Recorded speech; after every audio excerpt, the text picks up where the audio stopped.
अपन सर्वं केहन लिखल विधि बड़ा त्रिपुरारी, केहन लिखल विधि बड़ा त्रिपुरारी, बड़ा त्रिपुरारी देखी डर भेलै भारी है, डर भेलै भारी।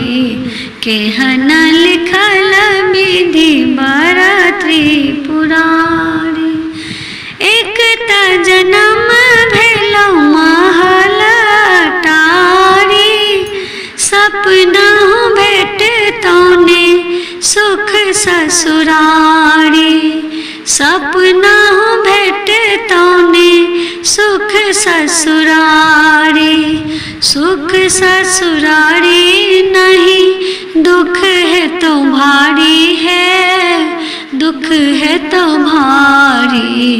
केहन लिखल विधि बड़ा त्रिपुरारी, बारह बरस गौरा तोरो मरिया, झुनकुट बुढ़वर बस सवरिया, झुनकुट बुढ़वर बस सवरिया, बस सवरिया देखी डर भेलौ भारी है, डर भेलौ भारी।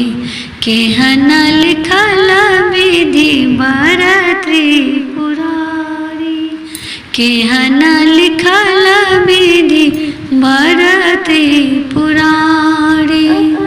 घर में न छौ तोरा सासु ननदिया, कोनो तरह में दिया फटे मोरा छतिया, कोनो तरह में दिया फटे मोरा छतिया, छतिया फटे के कर तो पुछारी है, कर तो पुछारी।